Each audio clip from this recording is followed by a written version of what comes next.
Just to let y'all know, apparently the Energy Committee is going at it this morning. So yeah, a little energetic. So we'll get started when we get our members here. I think they're on their way.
All right, the House Committee on Higher Education will come to order.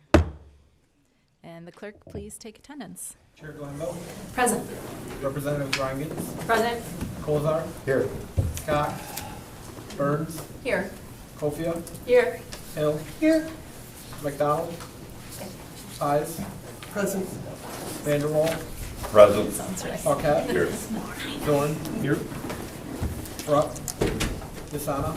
Here. Madam Chair, you have 11 members in the forum.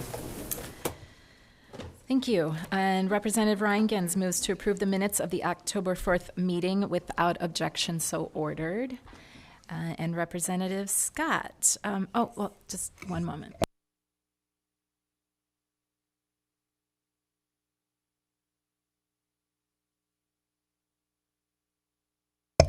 All right, so let me see. We're going to go ahead and start with testimony this morning and give our members just a minute still to get here.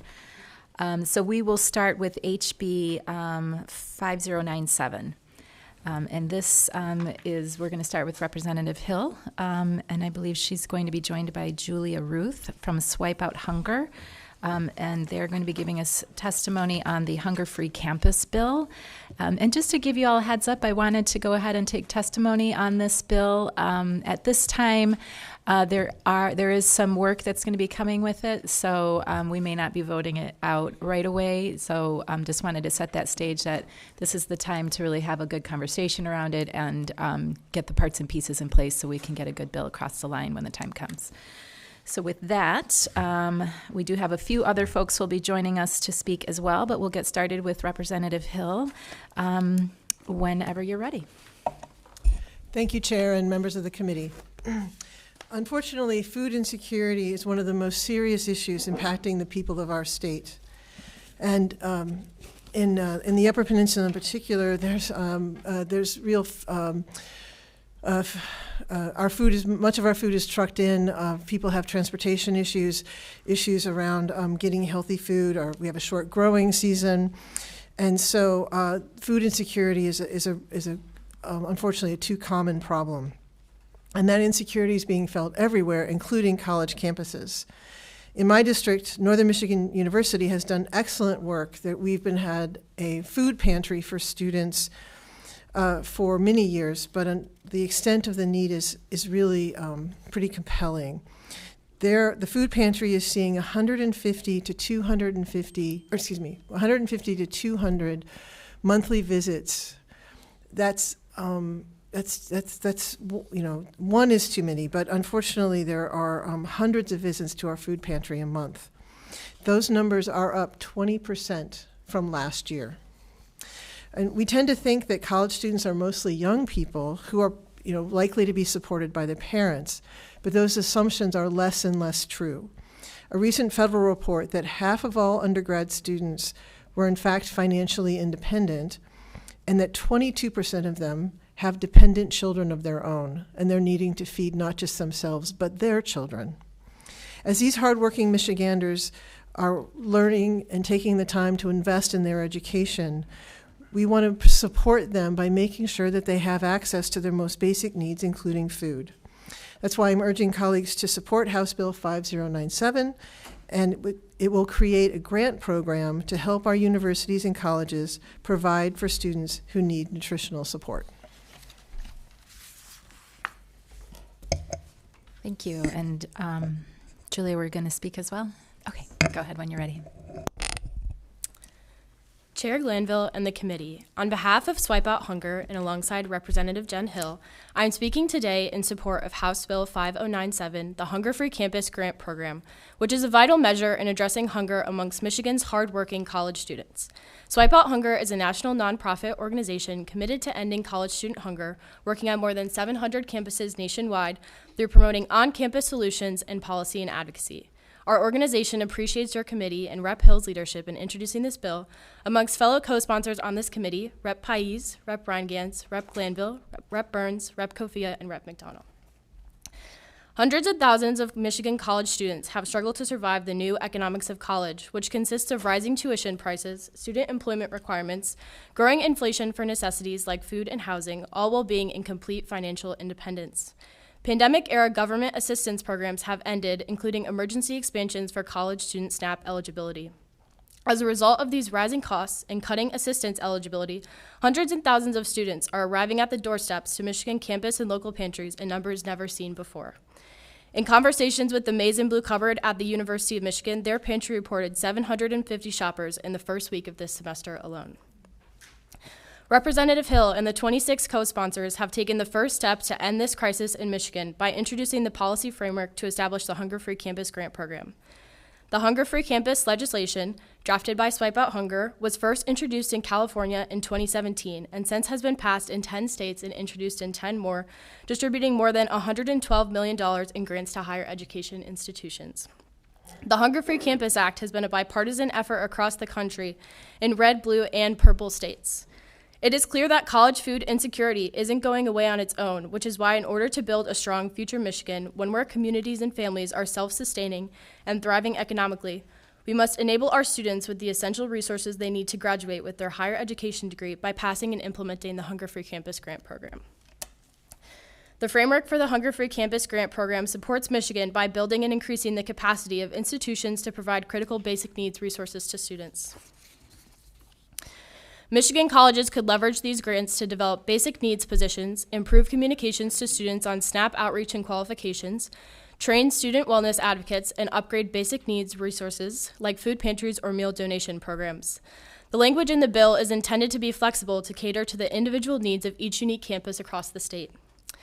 For example, in the state of Minnesota, Pine Technical College utilized Hunger-Free Campus funds to bring a mobile pantry to their campus, and Ithaca Community College was able to make adult basic education staff positions available to serve as navigators to SNAP and health benefits, housing, and transportation, as well as educational support.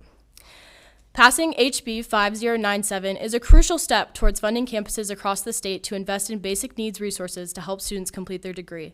The cost in investing in these resources is far less expensive than the human and economic cost of inaction and the long-lasting it will have on Michigan college students. Thank you all for your time and consideration today, and I urge you to support HB 5097 as it would make significant strides in mitigating food insecurity amongst Michigan college students to ensure their success. Thank you. Thank you. And I know we have a number of speakers, some from some college campuses that are actually running food pantries at this time. So I think we'll hold questions until we maybe hear from everybody so we can get the right folks in to answer those. So thank you. And next, I'd like to invite Carmel Price, the University of Michigan Dearborn, who is here to provide additional testimony.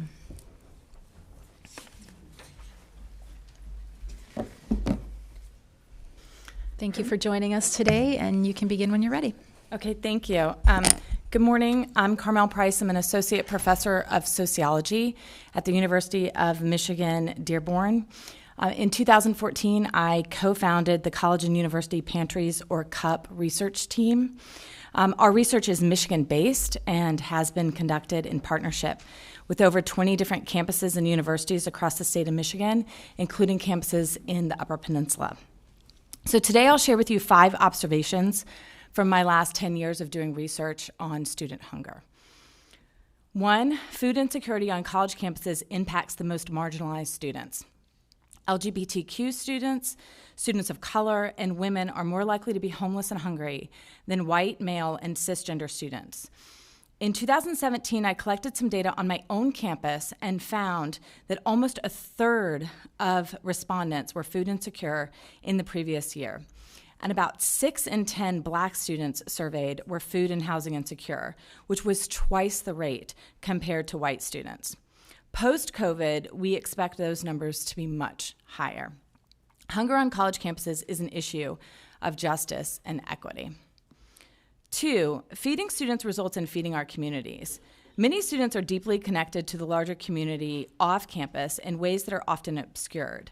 As Representative Hill noted, the demographics of college students is changing.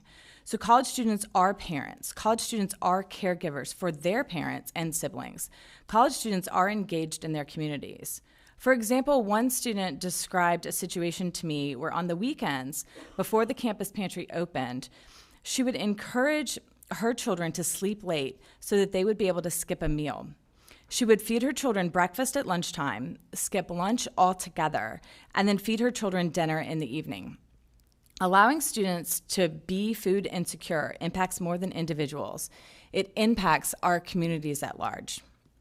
3, college campuses in Michigan have discovered that meeting students' food needs leads to deeper connections and a surfacing of additional needs among students.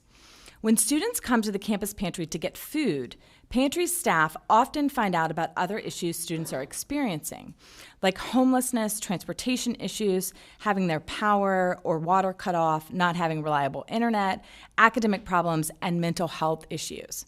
I've had multiple pantry directors tell me that feeding students saves lives, not just from malnutrition and starvation, but from suicide.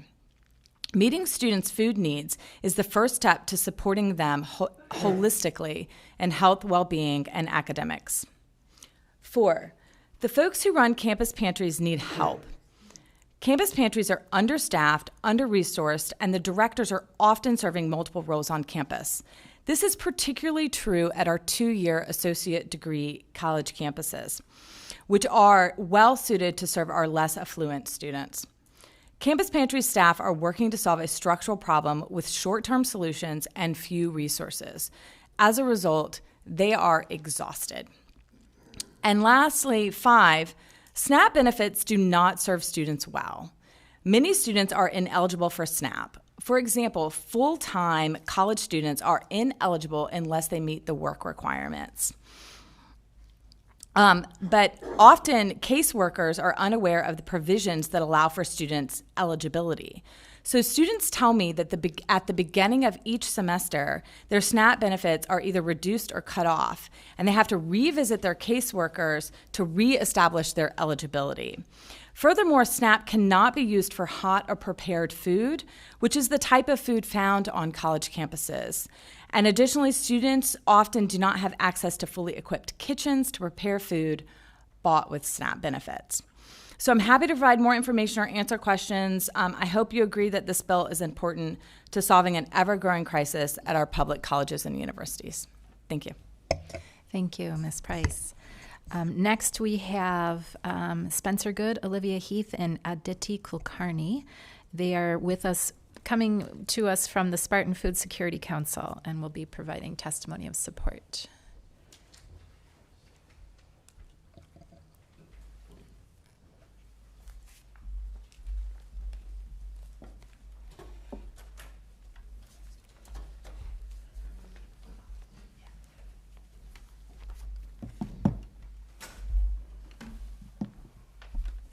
Thank you for joining us today, and when you're ready, just make sure the red light is on for your microphone.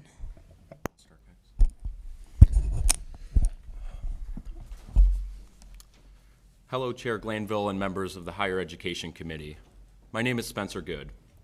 I would like to thank you on behalf of myself and the Spartan Food Security Council for hearing our testimonies this morning. It is my strong belief that House Bill 5097, the Hunger-Free Campus Grant Act, will end food insecurity at institutions of higher education across Michigan. Perhaps as important, this piece of legislation offers up the opportunity to work together as legislators, students, and community partners for the welfare of our state.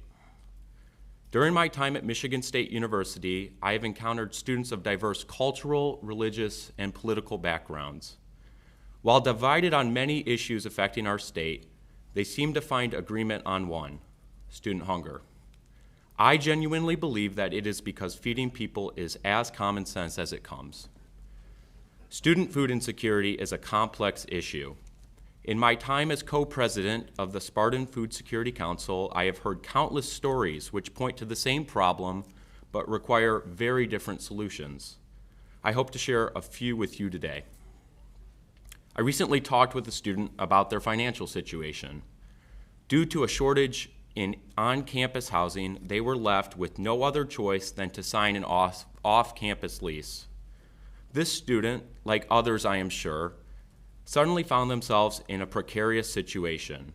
What exactly? Their means of affording housing, a scholarship, only applied to on-campus living. Now forced to pay rent out of pocket, they faced the decision to either skip meals or face the equally devastating realities of homelessness. This student deserves the support of the Hunger-Free Campus Grant Act. Unfortunately, students who live in residence halls are also affected by food insecurity. Many universities, including Michigan State, require on-campus students to purchase a meal plan which might neglect their individual needs. Time and time again, I hear of fellow Spartans who are not able to find dining options that accommodate their cultural and/or religious food preferences. Most of these students eat just enough to temporarily satisfy their hunger, missing out on essential nutrients which contribute to a healthy lifestyle. These students deserve the Hunger-Free Campus Grant Act. Lastly, I'd like to highlight a demographic which often faces food insecurity but rarely comes up in conversations about it: student parents. According to the MSU Student Parent Resource Center, approximately 1 in 5 college students have a child between the ages of 0 and 17. Many student parents work one or more jobs in addition to pursuing an education to afford basic necessities for their household. A large portion of their income may be used to cover the cost of childcare, leaving them with little money left to purchase food. While student parents are typically eligible for SNAP, their benefits do not always support an entire household. In this case, the parent, who I remind you is a student, feeds their child before themselves. Student parents deserve the Hunger-Free Campus Grant Act. I hope these stories provide a clearer picture of college food insecurity. Regrettably, there are more I could have shared with you this morning. As my colleagues will testify to, food insecurity looks different campus to campus. There is truly no college or university in Michigan unaffected by it. The bottom line is that students deserve the support of their institution and state. By creating the mechanism for hunger-free campus grants, the Michigan legislature can fulfill its promise to support the educational journey of every student. An investment in their success now is an investment in the prosperity of our state for generations to come. Michigan deserves the Hunger-Free Campus Act. I urge the Higher Education Committee to vote in support of HB 5097, and thank you all for hearing my testimony this morning.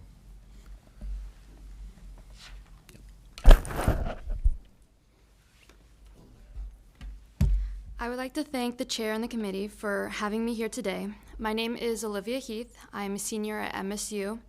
I am also the service chair for Spartan Food Security Council. I would like to speak to you as someone who has experienced food insecurity and has dealt with the challenges that often coincide with it. Like many other college students, my transition to life on campus was a whole new ballpark. I had to navigate living on my own, paying for my own rent, and shopping for my own groceries. This is a challenge in itself. As a first-generation college student, I was, and still at times, playing it by ear. I was working 2 jobs on top of a full course load coming into my sophomore year. The 2 jobs still haven't changed till today. I still work them. Despite having 2 jobs during my first few months on campus, I was just barely making enough to pay for my rent and meals. When I wasn't in class, I was most likely working at the end of the shift. There were more times than not when my classwork had to be brushed aside. It became a pattern for me, and I was left to play catch-up with early mornings and even later nights. This cycle took a toll on me both physically and mentally. During my time at MSU, I learned that what I experienced is not new, and I also realized that food insecurity has many forms, and this wasn't the first time that I witnessed or experienced it. Rather, my parents were the ones to deal with the anxieties. Many college students are living on just barely enough to survive, and as someone that has experienced that, I understand it's hard, and some can't achieve that. I wasn't able to receive SNAP until my second time around, and when I received SNAP, that was the first time I felt like I had access to healthy meals here. Before SNAP, I was focused on obtaining items that would have a longer shelf life, such as non-perishables. This by no means is what I would depict as healthy eating. Resources such as SNAP have allowed me to focus on my academics and immerse myself in what my college has to offer me.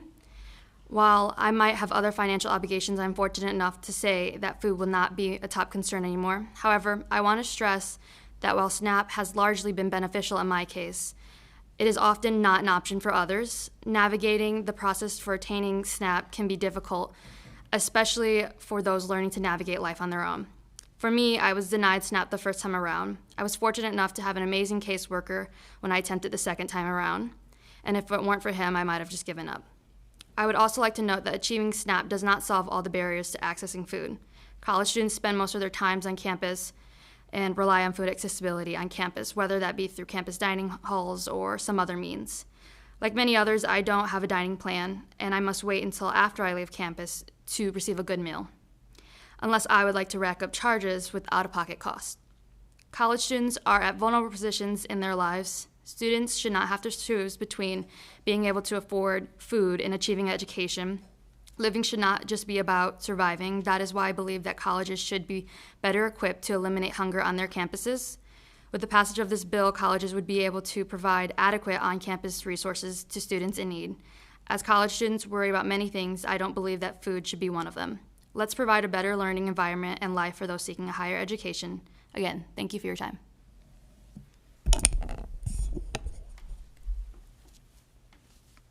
Thank you, Chair Glanville and the Higher Education Committee for this opportunity. My name is Aditi Kulkarni, co-founder of the Spartan Food Security Council here at Michigan State University. I did not co-found this organization for glamorous reasons. We started the Spartan Food Security Council because our peers were going hungry and no one was really doing anything to help them. Students needed a platform to talk about food insecurity and how it detrimentally affected their ability to pursue an education. Students needed short-term and long-term solutions. Students need to be fed and fed well. I co-founded this organization to provide crucial resources for my peers to address the food insecurity they are experiencing. Initiatives such as the Hunger Free Campus Grant Program are a critical part of ending cyclical student food insecurity that continues to haunt not just MSU students, but the entirety of Michigan's colleges and universities. Here at MSU, I have peers who approach me in the hallway asking me for advice on how to apply for SNAP benefits, since they know I have the knowledge about the program, which attributes to a lack of accessible SNAP education programs. I know students who are struggling to pay for rent and groceries. I know students whose academic performances are slipping because they're hungry and can no longer afford food for that night. I know these students personally because they are my peers and friends who deserve support to ensure they are successful. House Bill 5097, establishing the Hunger Free Campus Grant Program, has the power to make change for students in a real and tangible way. When properly nourished, we see students flourish and graduate with degrees that will help advance them in this world. This bill has the power to feed students. By supporting HB 5097, you are standing with Michigan college students in this movement to once and for all end college student food insecurity. Thank you for your time today. And thank you all. I really appreciate the compelling stories of the students that you know and your own personal experiences. So thank you.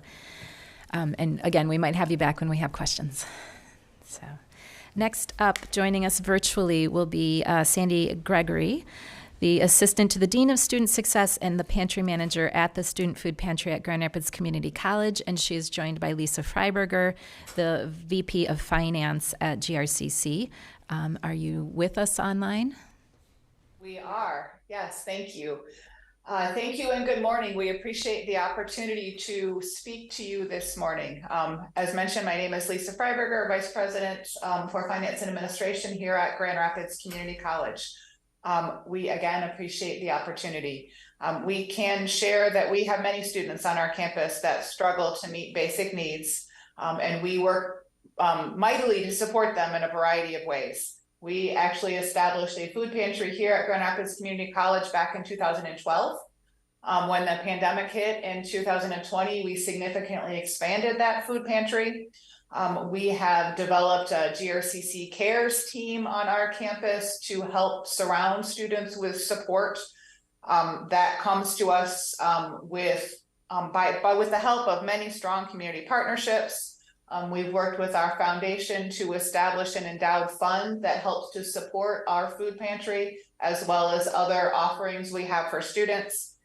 We are one of the few, if not the only, community college in Michigan that's got a partnership with DHHS, and we've got a caseworker actually embedded in our campus directly working with our students to help navigate support systems both here at the college and outside in our local community. With all of that and much more, the need is greater than we can meet.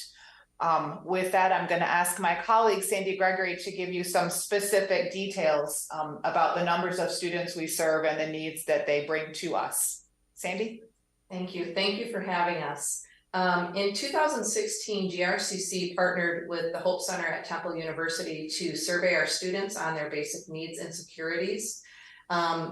Although we looked at all their basic needs, I'm just going to focus on the food insecurity part of that survey. And when students were asked to rate their insecurity with food, they were asked to consider if the food that they purchased did not last and they couldn't afford to get more. They were asked if they couldn't afford to eat balanced meals, and they were asked if they skipped meals or ate less than they should to make their food last longer. And the results from that initial survey told us that 45% of our students were facing food insecurity.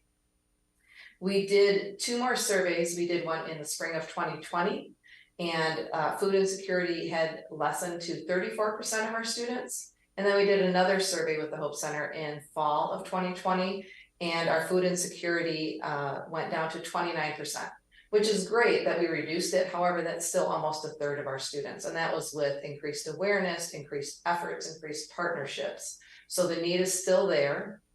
I wanted to tell you a little bit about our food pantry usage. In 2018 and 19, we had 79 students use that pantry with 177 visits. We increased our visits from twice a month to once a week. So students in 19 and 20, we had 567 students, 1,416 visits. Now, during the pandemic, when we were shut down, we moved immediately the first week to a drive-up food distribution. And so we offered that weekly while we were shut down. That did contribute to our numbers growing, but the awareness continued to build those numbers up.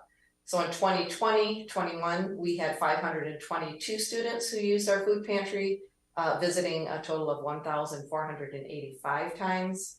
21-22, we had just under 400 students who visited just over 1,300 times. And so far this year, we have 420 students and 1,200 visits. When we surveyed students after the winter 23 students who participated in the food pantry, and we asked them, how did your participation in the food pantry allow you to be successful this past semester? We know that basic need insecurities affect students' ability to be successful and complete their courses.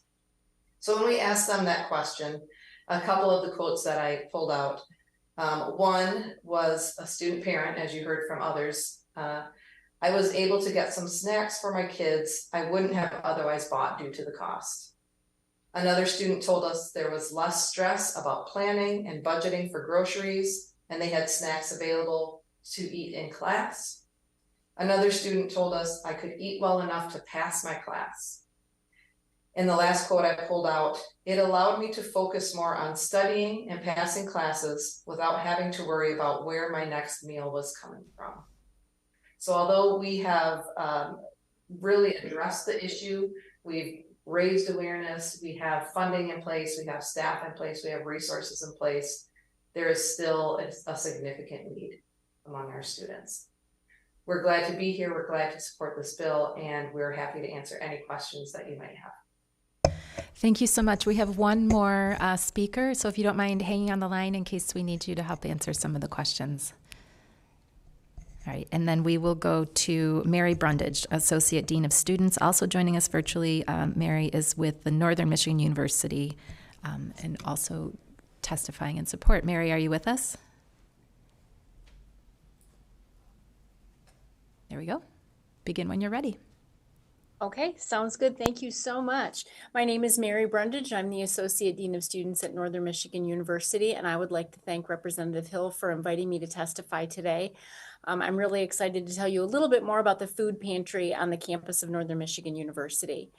Our student government here on campus surveyed our student body about food insecurity back in 2017.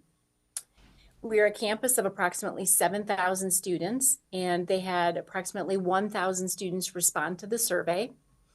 Approximately 40% of the respondents said that they experienced some level of food insecurity, and approximately 95% said they would like to see a food pantry on campus.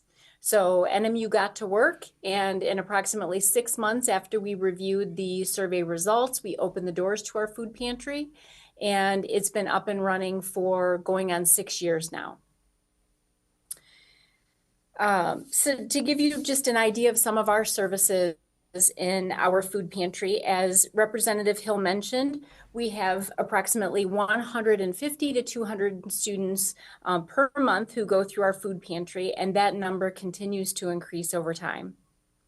We allow our students to get 1 bag of groceries per week. So if you can imagine, you know what that's like to get 1 bag of groceries per week. We would love to have the capacity to do more than that, especially since some of our students have more than one person in their household. But right now we're happy to at least be able to do that for our students. Our pantry is staffed primarily by volunteers. The benefit of that is it really helps to increase awareness and support. The downfall is there are definitely some things that we would like to do more and do better as far as accessibility. In total, our volunteers contribute approximately 25 hours per week, stocking the shelves and monitoring the food pantry during the hours that it's open. We're currently open 15 hours a week, different days and times throughout the week to accommodate students. And we're also open year round. At Northern Michigan University, we do allow our students to register to stay in our residence halls over Thanksgiving break, over the semester break, and then also over spring break. And our dining halls are closed during that time. And so these students are here on campus, sometimes with very few other students. They may not have a vehicle. And so the food pantry has been essential for these students. Our pantry is funded exclusively through donations. NMU provides the site for us. They provide the facility free of charge, but we are feeding our students exclusively through donations. We purchase most of our food through Feeding America, so we're really appreciative of that partnership that we have with them, but we must also shop locally to get items that are not available through Feeding America. And one of the challenges that we have, and I would imagine all campuses have, is providing healthy food options for students. There are a lot of rules and regulations with having perishable food available, and we were fortunate to have a donation, and we used that to purchase a small refrigerator and an upright freezer. So we are now able to provide more of a protein variety for students and also some vegan options for our students. But of course, we would love to expand that. When we surveyed our users of our food pantry, they also gave us some great feedback about how this affects their lives far beyond food insecurity. Students have shared that this allows them to prioritize other financial obligations, such as purchasing textbooks or maybe making a car payment. It helps them feel that NMU cares about them and cares about their community. One recipient said that having the food pantry has helped them reduce their struggle with anxiety. Our pantry also has personal care products, which can be quite expensive, so students appreciate that they're able to get personal care products like shampoo, toothpaste, deodorant through our food pantry. And students have said overall it just helps them retain and remain enrolled in college. So feedback like this for us has been priceless and helps us want to continue this fight to address food security on campus. Our food pantry helps students when they need it most, but obviously there's more we all can do. Any additional funding for food pantries on college campuses would be a blessing. And it's exciting to think about how additional funding could increase access for our students. Thank you very much for your time and attention today. And I appreciate this opportunity to talk about the NMU Food Pantry. Thank you so much, and I will ask you to stay on the line as well in case we need you to answer any questions. But this is, I think, overall, Representative Hill, I want to thank you for bringing together such a diverse group to talk about how pantries are currently being run in some situations, the geographic need across the state in different settings, and, of course, to the students and those working in those spaces to be able to share the stories and the impact of how support for food security has, improved their chances to stay in school and to be successful and to reach their potential. So with that, we do have a few questions. Representative Paquette, you want to start us off? Yeah, thank you, Madam Chair, and thank you for the testimonies today. My question is based on, so food insecurity is a thing, but malnourishment, I think, is kind of the driving force. Some people alluded to that. So in like the biannual survey and the pieces that are in the legislation here, I wonder, how are you guys driving into the idea of malnourishment? A lot of my former students would be eating zebra cakes and these types of things. Obviously, that might assuage the insecurity of food because it is food, or technically, but malnourishment is, I think, the driving factor here. So how are you guys really drilling into that with this legislation? Thank you for your question. I do want to say that it is very much thanks to Swipe Out Hunger and the students, particularly the MSU students, in developing this legislation. I'm the vehicle, and they are truly the folks who put this all together. So I'm going to be leaning heavily on them to answer these questions. Yes, thank you for your question. I think one of the key aspects and the points of the survey is to kind of get to the root cause of where some of these struggles and where food insecurity is coming from on your campus, where that's malnourishment in the food that's being provided to these students on campus, or where they're shopping in the local groceries and in the local grocery stores, and where they're kind of receiving the food, and making sure that they have the supports and the options to be able to purchase nutritious food to combat and target malnourishment within that. And I think that's something that definitely campuses have a lot of autonomy in how they're collecting the data and how they want to issue and kind of address specific campus needs. So working together and addressing some of those nutritional aspects as well in the survey is key within the communicating and collaborating with the campuses to gather that data. And I don't know, Professor Price, if you have information from your research on this question. I guess in the meantime, the legislation also says there have been surveys out there. So how have these past surveys, I guess they're not created yet, but how have they focused on actual malnutrition, where ramen noodles aren't, what we're providing, like actual food? Yeah. So this is really interesting. A lot of campuses are working really hard on this and working really hard on making sure that the food that they stock is healthy. Like I had a student that was talking to me about, she was having a conversation with her doctor where she was saying, what's the best option? And she was diabetic, and she was getting a lot of her food from the food pantry. And so what's the best option for her being food insecure and diabetic? And her doctor was walking her through that. And so when campus pantries kind of get this information that students and really take malnourishment into place, one of the things that they're doing is they're purchasing refrigerators. They're partnering with farmers markets. They're partnering with gardens on their campuses. They're partnering with dining services to get kind of leftover food. So there's a lot of kind of creative ways that campuses are addressing malnourishment, a lot of education, a lot of awareness. Students are also working on it. So one of the things that when their campus can provide food, then they can get the canned food, the non-perishable food from the pantry, and then they can use their SNAP benefits to buy milk, eggs, fresh fruits and vegetables. But if they don't have the campus pantry, then their SNAP benefits have to go more towards the cheaper food, because we know that processed food is cheaper. Okay, so is there openness in the legislation to whoever wrote the bill, I guess, to apply some focus on malnourishment, I guess? Yeah, definitely. Okay. Open to, can follow up as well with like examples of surveys past schools have used in other states, and then also coordinate with the schools as well to include that in the survey. Thank you. Thank you. Next up, Minority Vice Chair Vanderwall. Thank you, Madam Chair, and thank you again for being here, for all the students and everybody involved. I'm going to piggyback just a teeny bit on Representative's questions, but as I read through, first, right now I see it qualifies for community college, junior colleges, and state universities. We've excluded independent colleges, private colleges. I mean, food issues and insecurities are in all these locations, so we thought about expanding it to make sure that all are included. Then the next piece, and I think that it gets to be extremely important right now. From what we look at, we don't see what the financial impact is on this bill, and I think that, you know, to help make some of those decisions, we need to know what the estimated costs, and that kind of goes back to the survey. What have we done in lines of what are the questions on the survey? Does the survey say, have you looked at these opportunities for grants, this or that? I'm just curious what we've done under the survey. If we could see some of the surveys, I'd love to see the questions.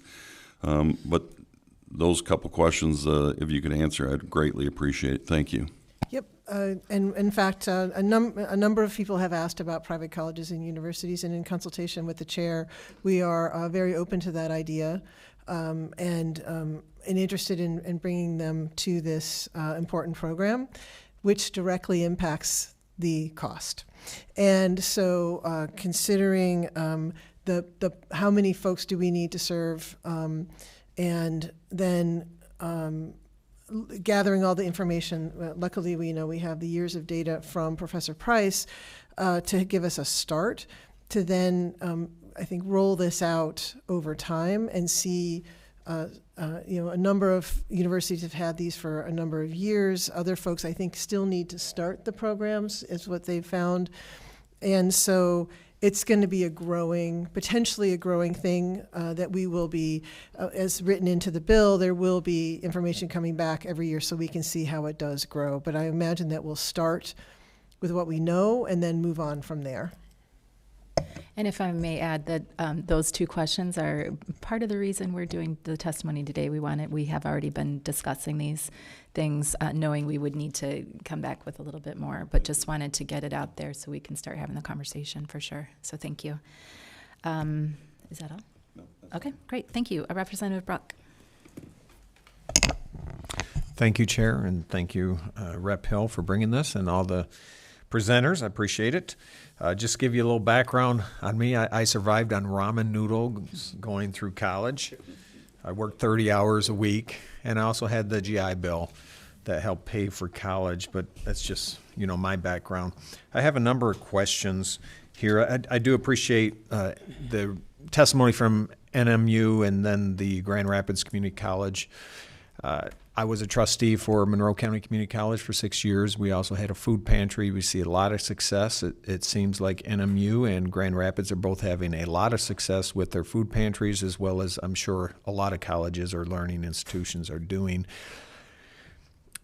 My question with that is this grant, the administration of this grant, what exactly will the grant pay for? Is it individuals that get the grant? Is it a college that gets the grant? Is it a program within an institution that gets the grant? The funding would go to a state agency, and that state agency is to be determined. We made it because there's a new higher ed agency potentially on the table, and so that is also part of the development of this particular bill, aiming for next year's budget for the allocation. And I think I answered your question. I think there was something else. Sorry, I got... No, that mostly answered the question. I guess, will it go toward food pantries? Yeah, I can answer this specifically. So when the state agent is administering the grant that's going to be given to the college and university, they'll apply for the grant. Within the bill, there's kind of a open-ended checklist of requirements that a campus has to fit or kind of, align with to then be designated hunger-free campus. Then from there, they're allowed to apply for the funding. They don't have to necessarily apply for something specific. They could say, this is our use in our pantry, and we have, X, Y, and Z need, as we saw within the testimony, and this is where we would like the funds to go towards, or this is that we would like to develop a campus pantry, and this is what we will need the grant program for. Then that kind of goes on the state agency then with the administration of the funds, and where then it's up to the colleges and universities' discretion on how they're going to use the funds to address these issues of basic needs.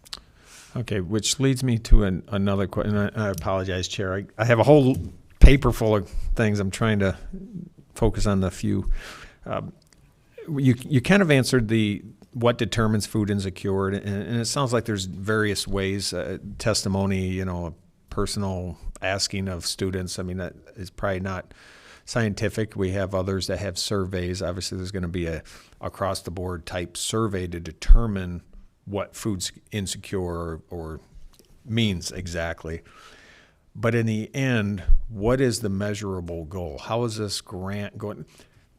I see it be given to colleges. If the success is the college says we're no longer food insecure, or we met these guidelines, or is it individually going? I mean, what is the measurable goal to say that the undetermined amount of money that's going to be spent is giving us the product that we're looking for? If I may interject here, if you look at, I just want to point out that as the agency that oversees this program will be promulgating the rules and the administration for the program, so I think that would be in their purview to determine what the goals of what the success of the program looks like, or what the feedback looks like. It also calls for regular reports on the program. So and again, I just want to clarify, because of the discussions around MyLeap, right now we're talking about MDE, but there are definitely, and again, that's one of the reasons we're kind of sitting on the bill for the moment, is to determine what's going to be the best agency to oversee this program. Okay, thank you, Chair. Yep, and then they will get all that in place. Okay. And in some of the testimony regarding their colleges that have meals, students have cards, but they're still hungry because either they don't like the food, they can't eat the food, it doesn't meet guidelines, etc. There's always, I mean, I could say when I was in Iraq, I felt hungry eating MREs for 9 months. Like that, it wasn't good food, but that's what we ate. I guess if it's individually determined, I guess there's food there. I mean, I know it's very individualistic, and I just want to make sure that these guidelines will determine. Yeah, I think that's why the term is used, food insecurity, rather than hunger. Food insecurity is about being able to obtain the food that's going to give you what you need, and not letting your kids eat first, or will I have enough money left at the end of this month? I didn't get the hours that I hoped to get, and so I don't have as big a paycheck this month, and how do I? So it's the insecurity that we're trying to get to, and the hunger is the byproduct of that, but what we're really getting to is the idea that people don't have regular access to food or know that it's coming, and that's when it really starts to impact your life, versus the question of just physical hunger. I think, and I don't know if you want to add to that, but that was one of the things that compelled me to say that a program, and as you've heard, the wraparound services offered at the community colleges and at NMU, then give these students the opportunity to potentially address other things that may also help reduce that insecurity. Okay, well, I appreciate your patience with me, and again, thank you for your time. Thank you. Yes, and certainly we want to be providing students, being cognizant of cultural and religious, followings. We certainly would not expect students to have to choose a school based on the food that's available to them or something along those lines. So pleased that we're looking in that direction and keeping it broad. 2 more comments, and I'd ask you to keep it brief so that we can I know we started a little late, so I'm going to try to, need a little grace there, but would like to make sure we get out of here close to on time. So, Representative Pius. Thank you, Madam Chair. Not that I expect an answer, but I was a little disturbed to see that they were competitive grants rather than just grants. Just food insecurity, people shouldn't have to be competitive about food. It looks like you want to say something. So that, again, this is following a national model on how these programs have been promulgated across in the many different states that are doing this. That will be in the end our decision, or the agency's decision in how the rules are determined. Unfortunately, it's too often the case that there's not enough money for the need, and so there would need to be some kind of guidelines in setting up the program. Unfortunately, it can lead to a competitive situation. So that's a question of what our agencies, I think, will be well positioned to take care of.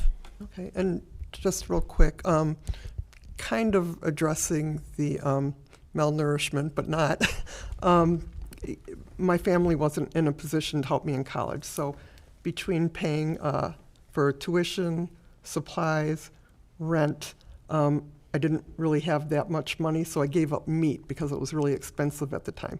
So it led me on a path to vegetarianism.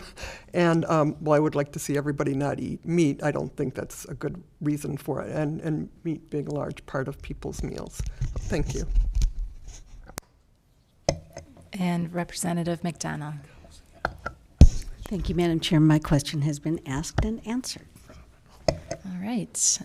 Do we have any other questions? All right, seeing none, I believe it's time to read in the cards. Okay. Again, thank you so much to all of our speakers for providing testimony today. Also wishing to support the bill, not speaking, is Anton Akrush with the Spartan Food Security Council. Also, in support, not wishing to speak, is Jay Lyon with the Spartan Food Security Council. Supporting the bill, not wishing to speak, is Grace Beam, Michigan State Spartan Food Security Council. And let's see, Madison Mogg is also here with the Michigan State Student Food Security Council, supporting the bill, not wishing to speak. And finally, we have Connor McNeely with the Detroit Disability Power in support of the bill, not wishing to speak. And of course, all of our speakers earlier clearly support. I'll just run through them one more time. We have Carmel Price at the University of Michigan Dearborn, Julia Ruth, Swipe Out Hunger, Spencer Good, Spartan Food Security Council, Olivia Heath, Spartan Food Security Council, Aditi Kulkarni, Spartan Food Security Council, and Lisa Freiberger and Sandy Gregory with the Grand Rapids Community College. So thank you all for your participation today.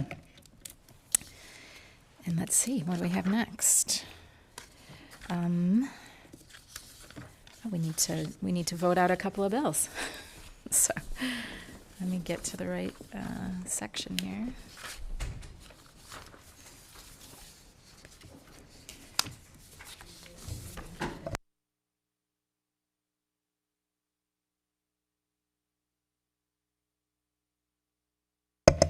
All right. Let me see. So we are going to be taking up 4816, and Representative Scott. We do have a substitute for 4816. Representative Scott moves to adopt the substitute. Hang on.